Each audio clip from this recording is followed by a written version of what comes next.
여러분들 오늘은요, 온전한 소원이라고 하는 제목을 함께 이 제목으로 하나님의 말씀을 나누려고 해요.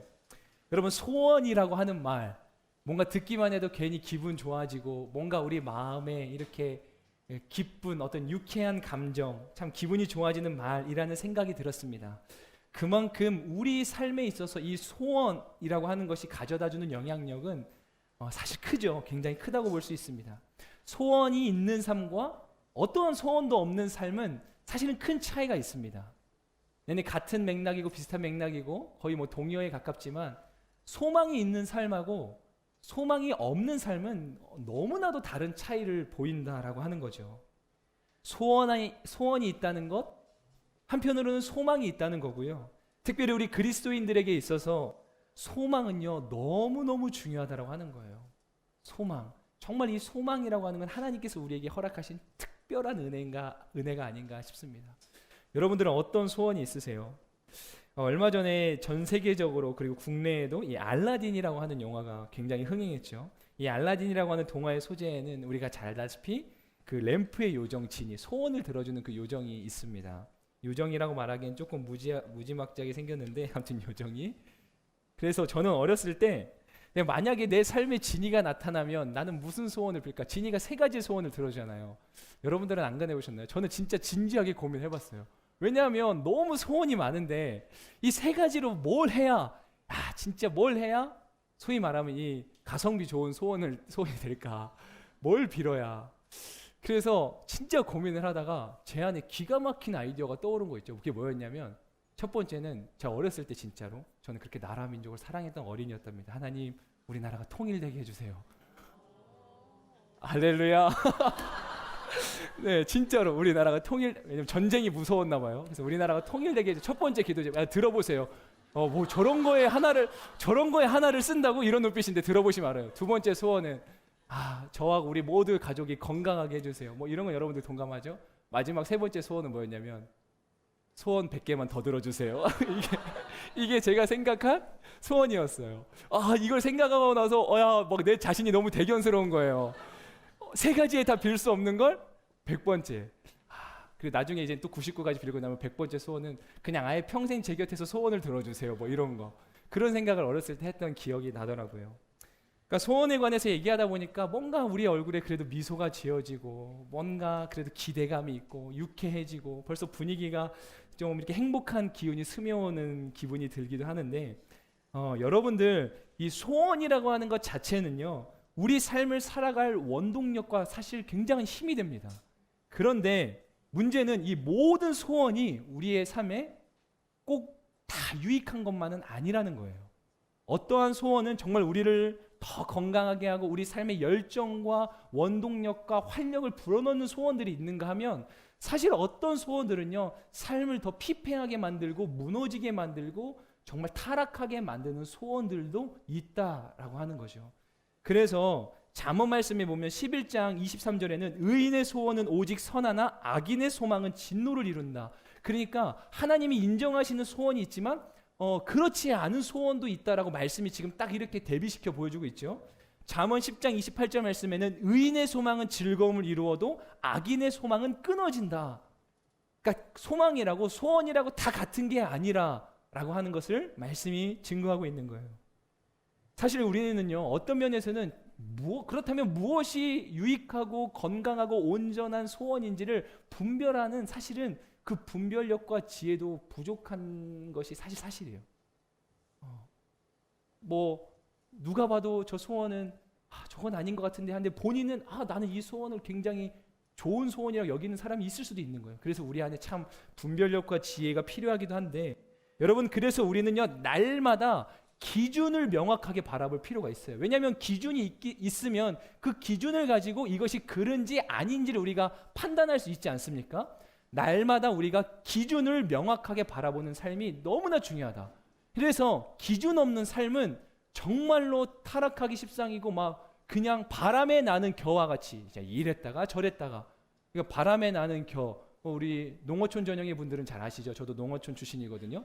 그래서 바람에 나는 겨, 아무 희말이 매갈이 없이 그냥 이랬다 저랬다가 막 감정이 오늘 이랬다가 내일 저랬다가 막 오늘은 이런 사람이었는데 내일은 저런 사람이고 이 기준이 없는 거죠. 어떤 그 사람의 삶을 지탱해주는 그 무거운 추 같은 게 없다라고 하는 거예요.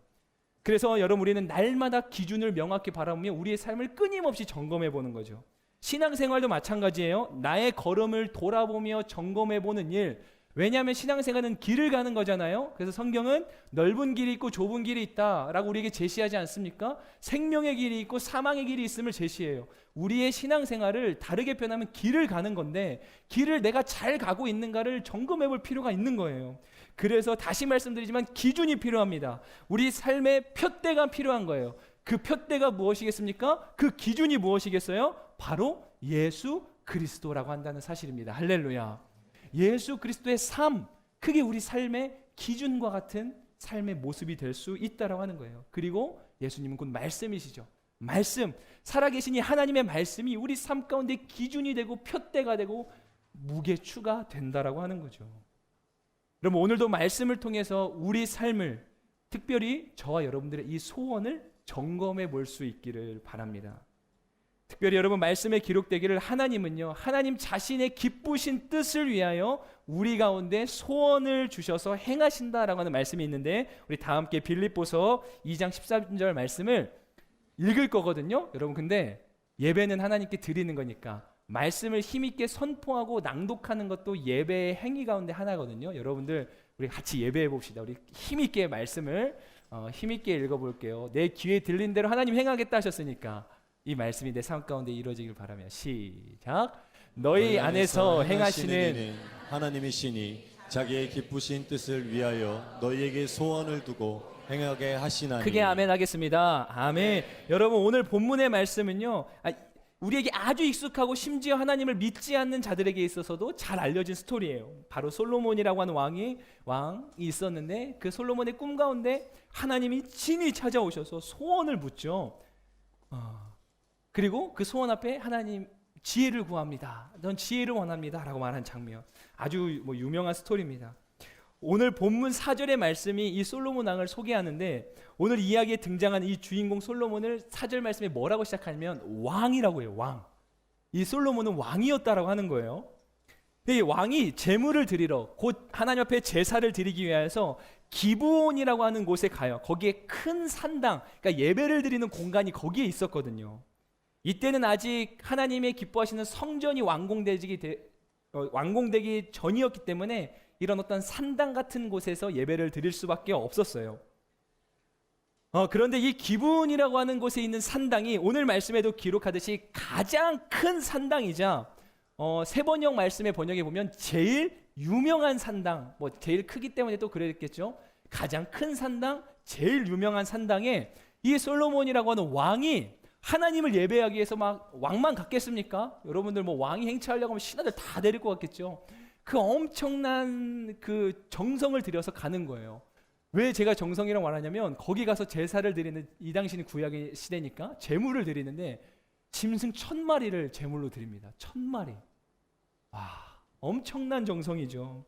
온 마음을 다해서 이 솔로몬이요, 가장 좋은 산당, 가장 유명한 산당까지 찾아가서 거기서 엄청난 헌신을 가지고 하나님 앞에 예배하는 거예요. 그러니까 솔로몬은 하나님 앞에 예배할 때 어떻게 예배했냐면, 지금 여기에 등장하는 솔로몬은 최선을 다해 최고의 것으로 하나님 앞에 온 마음 다해 나갔다라고 하는 거예요. 온 마음 다해.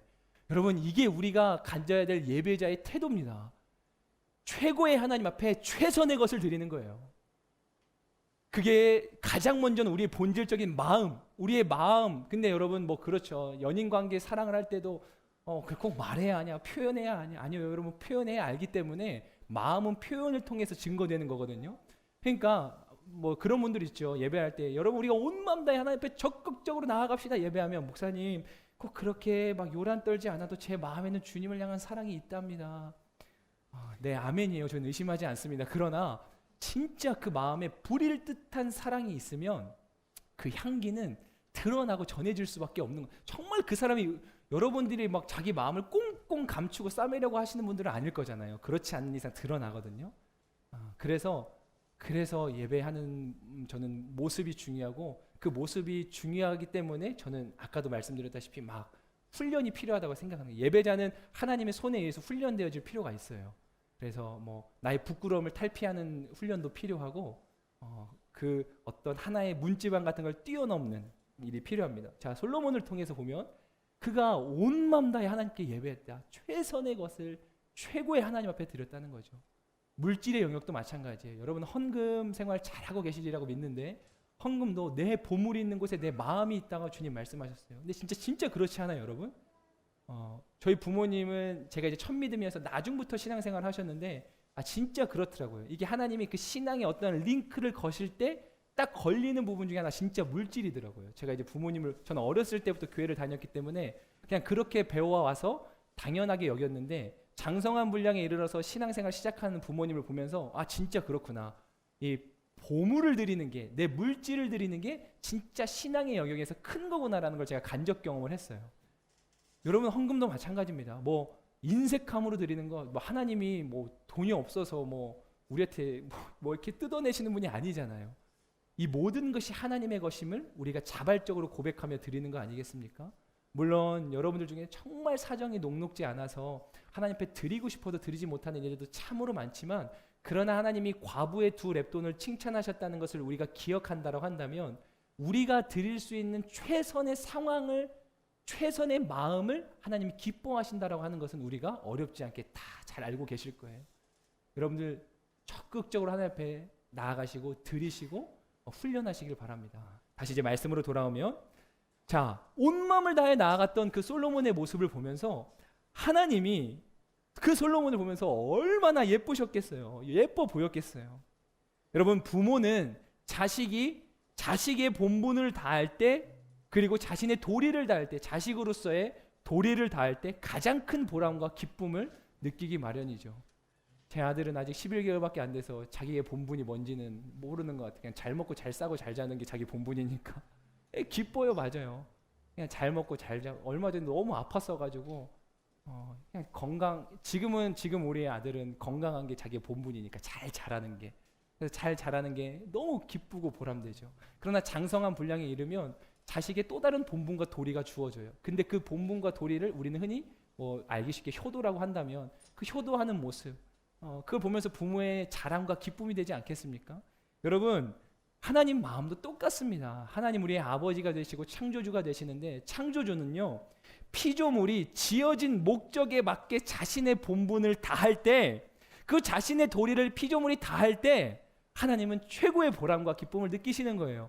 왜 하나님이 지금 솔로몬을 기뻐하셨냐면, 왜 그렇게 사랑스러워 하셨냐면, 지금 솔로몬은 예배자로 지음받은 그 존재의 목적을 완벽하게 수행하고 있는 거거든요. 할렐루야.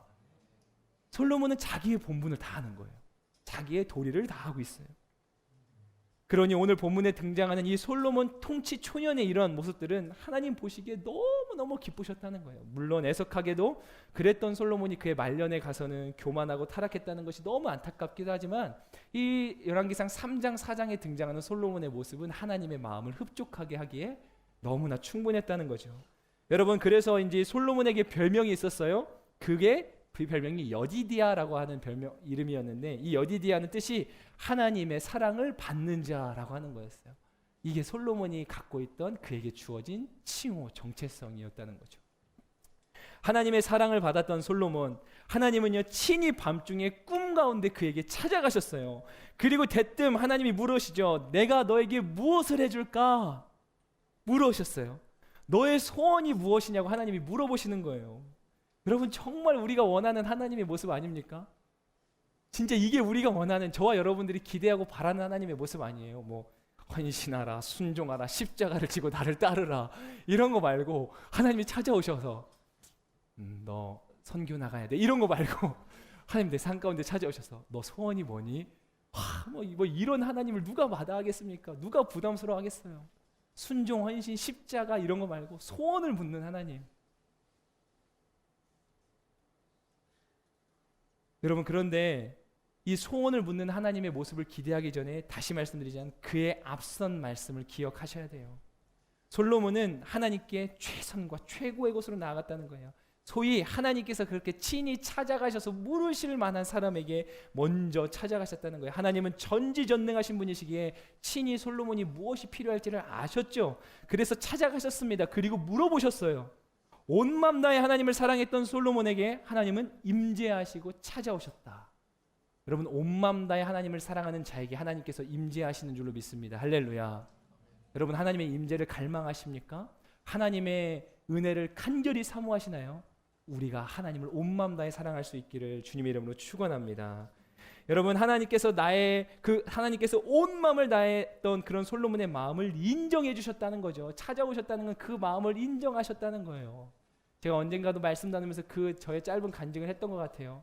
찬양할 때, 예배할 때 정말로 부끄러운 순간이고 용기가 필요했던 순간에 그렇게 하지 않아도 됨에도 불구하고 누가 시킨 것도 아닌데 제 스스로가 하나님을 너무너무 사랑했던 마음이 불타올라서 그 모든 창피를 무릅쓰고 모든 사람들의 시선과 그런 어떠한 나의 체면을 무릅쓰고 하나님 앞에 적극적으로 예배하며 나아갔을 때 하나님이 저에게 말씀하시는 너무나 또렷했던 그 사랑의 음성, 네가 나를 부끄러워하지 않았으니 나도 너를 부끄러워하지 않을 거야. 이렇게 많은 청년들, 젊은이들 모여서 예배하는데 저 맨 뒤에 앉아있는데 막 마음이 막 너무 뜨거워가지고 막 주체가 안 되는 거예요. 막 맨 뒤에 앉아있는 내 자신이 너무 속상했어요. 나 하나님 제일 사랑하는데 여기 있는 사람들 중에 내가 왜 맨 뒤에 앉아있을까? 나 맨 앞에 가서 여기 지금 12자리가 12 제자 자리도 아니고 이게 다 비어있네요. 여러분 마태 마가 누가 뭐 이렇게 12명이 딱 비어있네. 맨 자리가 맨 뒤에 앉아있는데 막 그게 내 스스로가 너무 속상하고 나 하나님 1등으로 사랑하는 사람 될 건데 막 뒤에 앉아있는 내 스스로가 너무 막 자책이 되는 거예요. 막 제 마음에 막 앞에 나가고 싶다. 나 진짜 맨 앞에서 찬양하고 싶다. 근데 너무너무 창피한 거예요. 이 모든 인파를 뚫고 앞에 나가서 쓴다는 게. 근데 어느샌가 제 발걸음이 움직이고 있더라고요. 주의 성령이 제 안에 임하신 것 같아요. 그래서 막 하나님의 은혜로 와서 찬양하는데 그렇다면 뭐 저는 뭐 그 즉시 아무렇지도 않게 찬양했을까요? 아니요. 말씀드렸지만 너무너무 부끄러웠어요. 내가 왜 일어났을까? 지금이라도 뒤로 들어갈까? 늦지 않은 것 같은데 그러나 그 창피함이 얼마 가지 않았어요. 이내금 하나님이 제 안에 주셨던 마음, 네가 나를 부끄러워하지 않았으니까 나도 너를 부끄러워하지 않겠다. 하나님이 제 인생을 보장해 주시겠다라고 하는 저는 그 음성이 제가 그게 지금 거의 20년 가까이 돼가거든요. 평생에 잊혀지지 않고 저의 삶의 모든 순간마다 그게 얼마나 위로가 된. 여러분, 하나님이 보장해 주신다는데 저 부끄러운 게 없는 사람일까요? 얼마나 많겠어요. 부끄러운 거 많죠. 저 허물 많은 사람입니다. 그런데도 내가 느끼는 나의 부끄러움보다 하나님이 나를 인정해 줬다라고 하는 그 칭찬이 얼마나 감사한지 우리 사랑하는 길공동체 모두가 함께 그 칭찬 들으십시다. 우리는 누군가의 인정 앞에 다 목말라 있지 않습니까? 누가 인정해 주면 그렇게 좋고 누가 인정해 주지 않으면 그렇게 섭섭하고 서운한 게 우리들 아니겠어요? 그런데 여러분, 하물며 우리는 하나님의 인정에는 과연 얼마나 목말라 있냐는 거예요. 여러분, 사람의 인정에는 그렇게 목말라 있으면서 그렇게 목매어 있으면서 하나님의 인정 앞에는 여러분은 과연 얼만큼 간절히 그 하나님의 인정을 기대하시냐는 거예요. 여러분, 하나님이 인정해 주시고 인정해 주시지 않는 것, 그거에 대해서 정말 깊이 있게 고민해 본 적 있으실 거라고 저는 생각해요. 있으셔야 됩니다. 정말 지금 나의 삶은 하나님이 인정하시는 삶일까? 나의 이 헌신은 하나님께서 인정해 주시는 헌신일까? 여러분, 헌신이라고 다 같은 헌신이 아닙니다. 헌신한다고 하는 모양은 있지만 그 마음에는 불평과 원망이 가득한 헌신들도 있다는 거예요. 여러분, 예배한다고 해서 다 똑같은 예배가 아니에요. 경건의 모양이라고 해서 모두가 다 경건의 능력을 갖춘 게 아니라는 거예요. 그래서 경건의 모양은 있으나 경건의 능력이 없는 것을 하나님은 꾸짖으셨지 않습니까? 다 똑같은 모습으로 앉아있지만 정말 죄송한데 우리가 다 하나님의 은혜의 전에 똑같이 들어가고 있는 건 아닐 수 있다라고 하는 거예요. 그게 심지어 이 앞에서 이렇게 침 튀겨가면 설교하는 저라고 할지라도요. 여러분, 진짜 경건의 능력.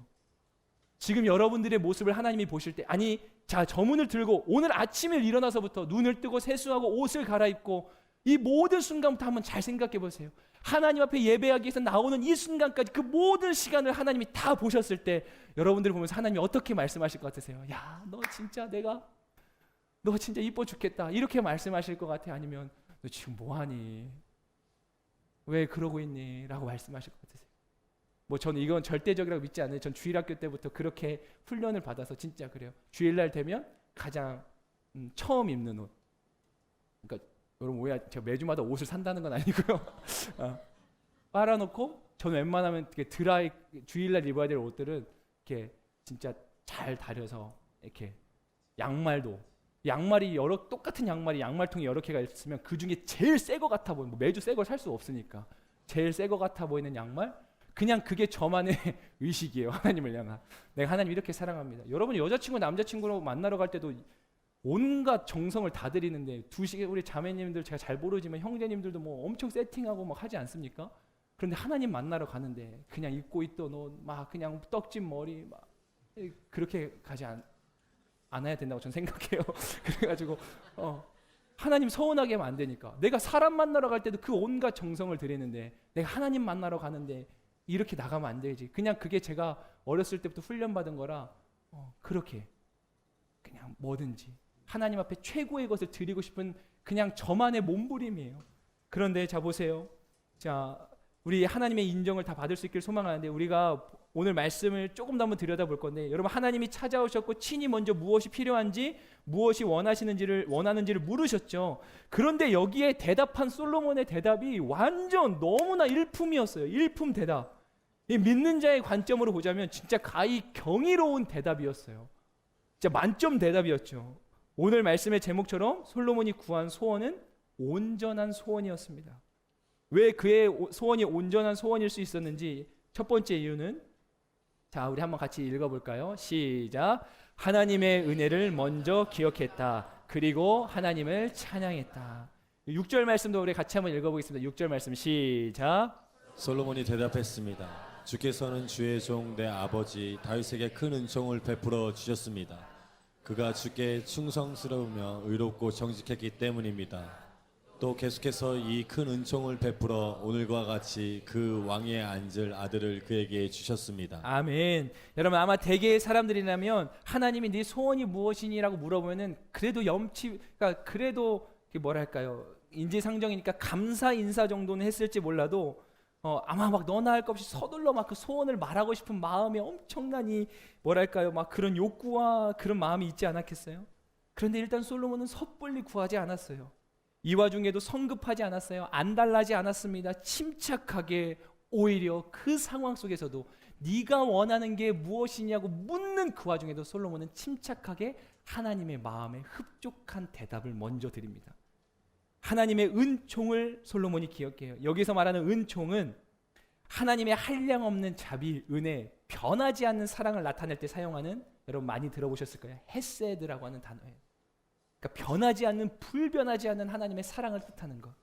그 하나님의 사랑을 솔로몬이 기억했다는 거예요. 그 헤세드를 기억하고 하나님 앞에 그 은혜에 대한 감사와 찬양의 고백을 먼저 드린다라고 하는 거죠. 솔로몬의 소원이 온전한 소원일 수 있었던 첫 번째 이유는 그가 먼저 하나님의 은혜를 기억했다라고 하는 것.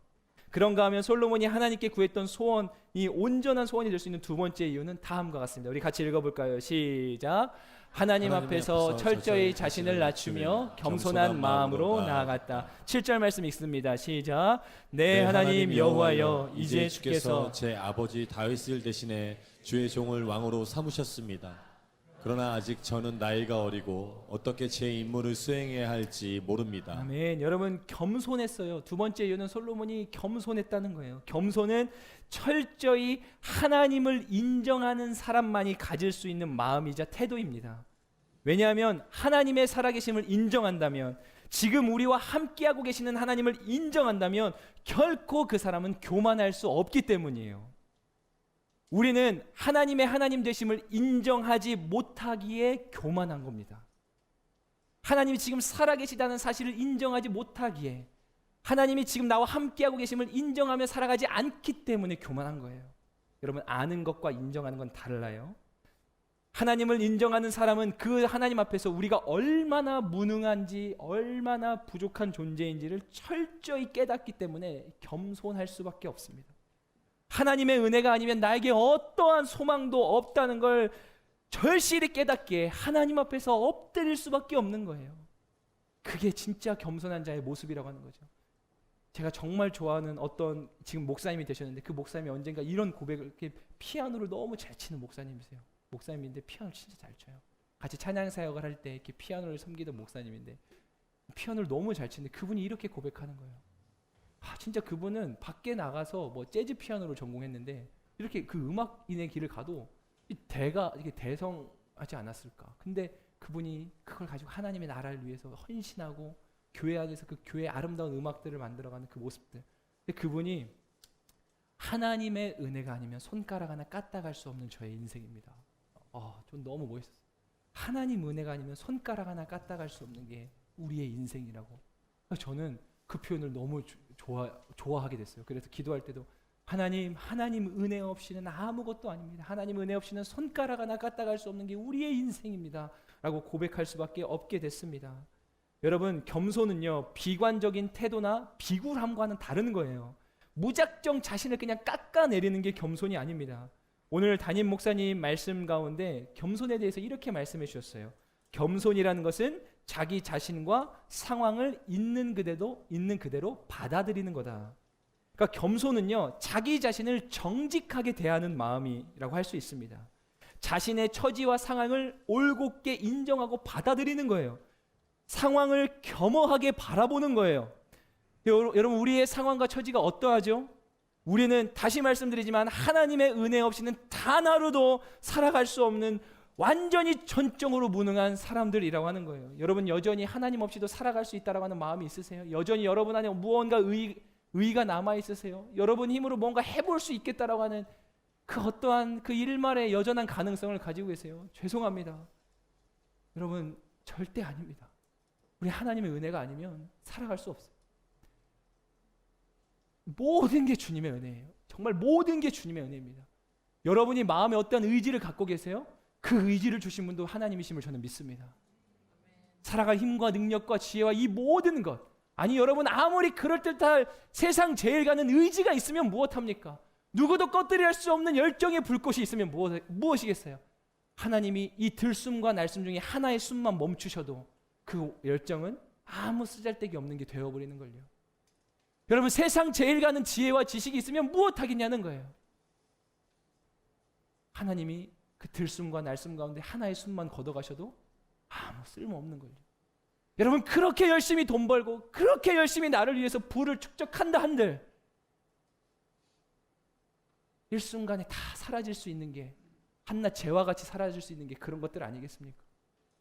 근데 우리는 그것들을 가지고 그 나에게 조금 있는 것 가지고 그게 크게 큰 것처럼 여기면서, 그리고 때로는 그게 막 내가 이루었고 내가 성취한 것처럼.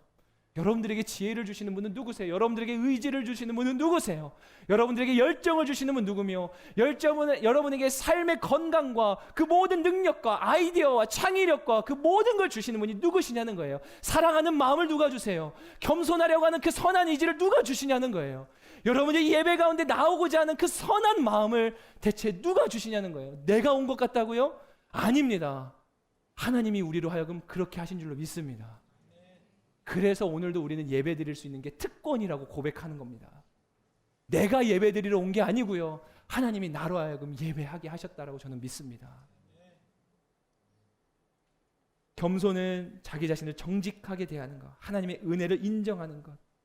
그래서 그리스도인들의 겸손은 하나님의 은혜를 철저하게 인정하는 것에서 시작하는 거예요. 하나님의 은혜를 인정하고 이제 그 다음 스텝, 그 은혜 없으면 내가 살아갈 수 없는 존재라는 걸 깨달았기 때문에, 그래서 겸손한 거죠.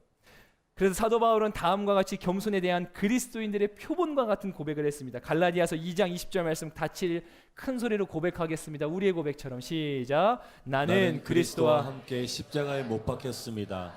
그러므로 이제 더 이상 내가 산 것이 아니라 내 안에 그리스도께서 사신 것입니다.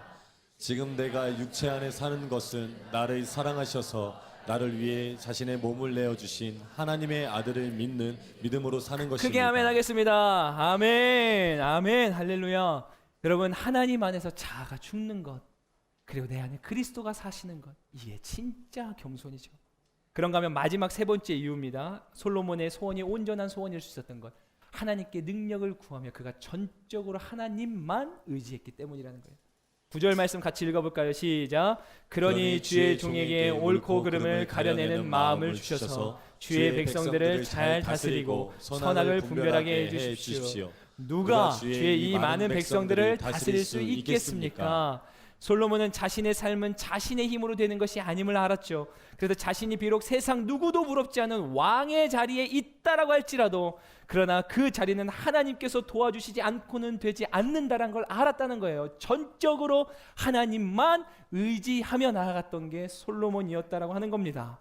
무엇보다 솔로몬은 아버지 다윗 왕을 인도하신 하나님의 역사를 바라보며 똑똑히 기억하고 있었을 거예요. 무엇을요? 아무리 왕이라고 할지라도 하나님이 도와주시지 않으면, 하나님의 인도하심이 아니면 이 나라도, 이 백성도, 그리고 자신의 삶도, 왕의 처지도 온전할 수 없을 거라는 걸 이 솔로몬은 아버지 다윗을 통해서도 똑똑히 알고 있었을 거예요. 그래서 여러분, 이 솔로몬이 가진 소원이 온전한 소원일 수 있는 세 가지 이유를 이렇게 제가 정리해요. 첫 번째는 하나님을 인정하는 것, 그래서 감사와 찬양했다는 것. 두 번째, 자신을 철저히 낮추고 자신에 대해 정직했다는 것, 그 겸손을 말합니다. 세 번째는 하나님의 능력을 전적으로 의지했다. 이거 믿음이죠. 그래서 온전한 소원의 삼박자, 그 하모니는 바로 감사와 겸손과 믿음입니다. 여러분 안에 있는 소원을 우리가 한번 점검해 보자고 했어요. 여러분들은 어떠한 소원을 가지고 계세요? 하나님 앞에 감사한 마음으로 그 소원을 품고 계신가요? 하나님 앞에 겸손히 그 소원을 품고 계신지요? 정말 하나님을 향한 그 전적 의지, 그 믿음을 가지고 그 소원함을 가지고 계신지요? 온전한 소원이 하모니를 이루었던 솔로몬의 소원은 당시 왕에게 절대적으로 필요했을 장수, 부, 명예, 무엇보다 이 당시에는 왕의 목숨을 노리는 정말 그런 암살 위협들이 얼마나 많았겠습니까? 그래서 원수들의 목숨을 빼앗아가 달라고 하는 그 안전함을 구하는 게 왕에게 절대적으로 필요했는데 솔로몬요, 이게 웬걸요? 거기서 듣는 마음, 지혜를 구하죠. 그리고 이러한 솔로몬의 요청이 하나님 마음에 쏙 들었다는 거예요. 10절 말씀해 보니까 주께서 기뻐하셨습니다. 이게 개역 개정에는 주의 마음에 든지라, 하나님 마음에 쏙 들었던 사람이죠. 솔로몬이 하나님의 기쁨의 대상이 되는 거예요. 그래서요, 보세요. 결국 온전한 소원은 하나님의 마음을 이렇게 기쁘시게 하는 거예요.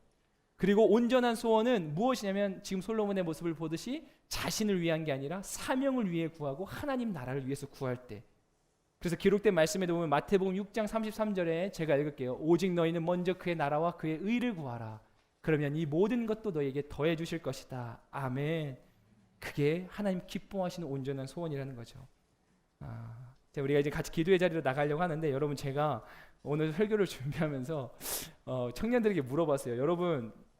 여러분들에게는 소원이 있으세요? 여러분, 만약에 갑자기 하나님이 나타나서 여러분들에게 소원이 뭐냐고 물어보면 뭐라고 대답하실 거예요? 라고 물어봤더니 이런 대답들이 있었어요. 네, 이제 제가 읽어드릴게요. 전 가족뿐만 아니라 친척들 등 저랑 연관된 사람들이 주님을 알고 그리고 구원받는 거라고 대답할 것 같아요. 와, 여기에 솔로몬이 또 한 명 있어요. 한 분은 이렇게 됐어요. 저는 지혜와 사랑, 하나님 뜻에 합당하신 길을 구할 것 같습니다. 또 어떤 분은 내게 주신 영혼들에 대한 구원이요.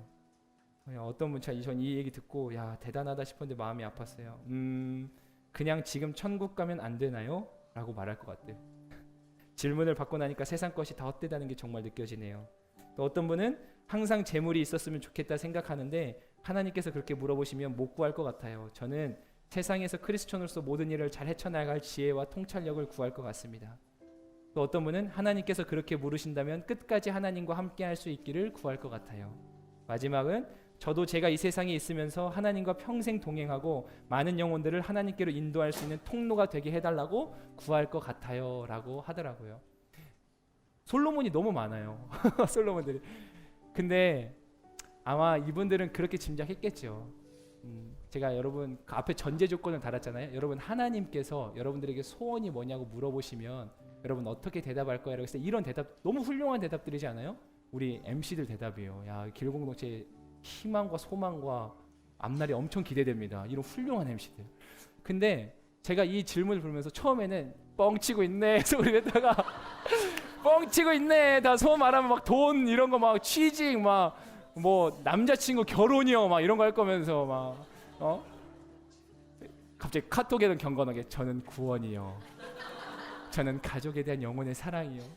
근데 사실 뻥이 아니더라고요. 왜 그러냐면 제가 곰곰이 그 카톡 메시지 창을 들여다보는데 이 사람들은 그걸 알았던 거예요. 뭐냐면 제가 그렇게 물어봤잖아요. 제가 만약에 여러분들 소원이 뭐예요? 라고 물어보면 그런 대답이 나왔을 수도 있는데 제가 거기에 이렇게 물어봤어요.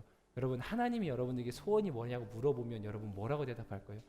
저는 이걸 보면서 너무 감사한 거예요. 왜 감사하냐면 하나님의 존재를 인정하잖아요. 그러면 우리의 마음이 누가 시키지 않아도 그 하나님께로 고정될 수밖에 없다라고 하는 거예요. 여러분 제가 지금 무슨 말인지 이해가 되세요? 하나님의 존재를 여러분들이 자각하고 인정하는 순간 누가 시키지 않아도 여러분들은 정말 훌륭한 신앙인의 모습을 이미 갖추고 있다라고 하는 거예요.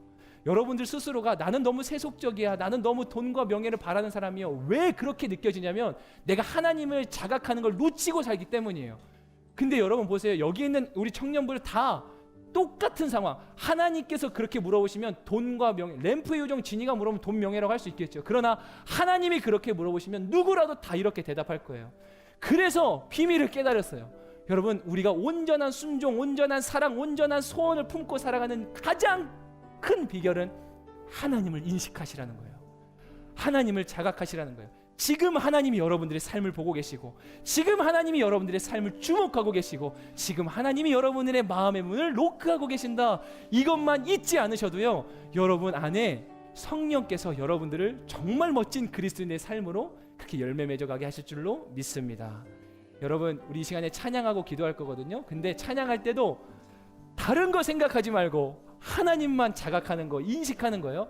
지금 저는 딱 봐도 느껴지죠. 되게 그런 어린아이 같은 상상 많이 하는데 찬양할 때 가끔 내 스스로가 여기 지금 유리통으로 있다, 나하고 하나님만 있다라고 생각하고 찬양할 때 있어요. 그러면 뭐 여러분 그거 한 10번 하다 보면 그냥 그러려니 해줘요. 한 10번 정도까지 쑥스럽기도 하거든요. 아 내가 손 들고 막 너무 막 방방 뛰면 뒷사람이 괜히 저 뭐야 이럴까봐. 근데 한 10번 하면 익숙해지거든요. 옆 사람이 방해되지 않을 정도면 괜찮으니까 막 나오시고 이 뭐 앞에도 나오시면 막 기도도 하세요. 12제자 자리 비워두지 마시고 여러분들 천국을 침노하세요. 그래서 앞으로 나오셔가지고 혹시 제가 침 튀길 게 걱정되시면 제가 좀 뒤로 갈게요. 우리 하나님을 뜨겁게 찬양할 건데 이런 마음이 담긴 아주 좋은 찬양이 있더라고요. 내가 주님을 사모합니다. 그런 찬양, 우리 찬양 불 꺼지면 얼마나 좋아요. 아무도 안 보이니까. 자 편하게 여러분 찬양하고 기도하며 나아갑시다. 주님 내가 주의 장막을, 주님 내가 주의 장막을 사모합니다. 오직 주의 임재를 갈망합니다. 주의 집에서의 하루가 다른 곳의 첫날보다 좋으니 주 사랑하네. 너무 좋지 않아요? 진짜로? 사랑 노래합니다. 자, 한 번 더 찬양할게요. 주님 내가 주의 장막을, 주님 내가 주의 장막을 사모합니다. 오직 주의 임재를, 오직 주의 임재를 갈망합니다. 주의 집에서의 하루가 다른 곳의 첫날보다 좋으니 주 사랑 안에 머물러 사랑 노래합니다. 나의 평생에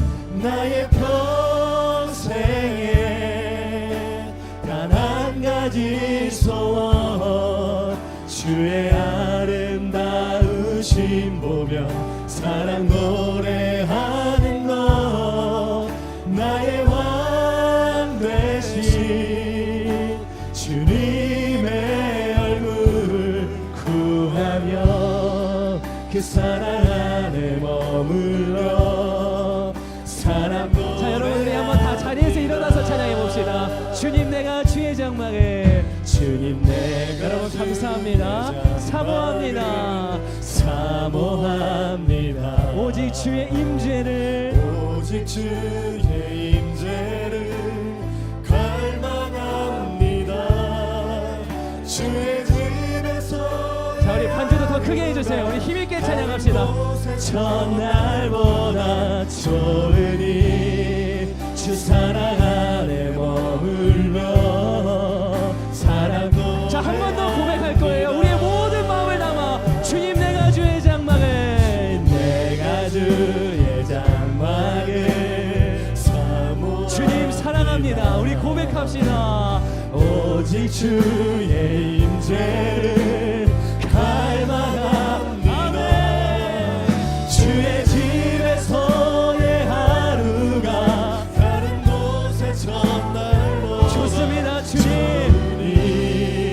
사랑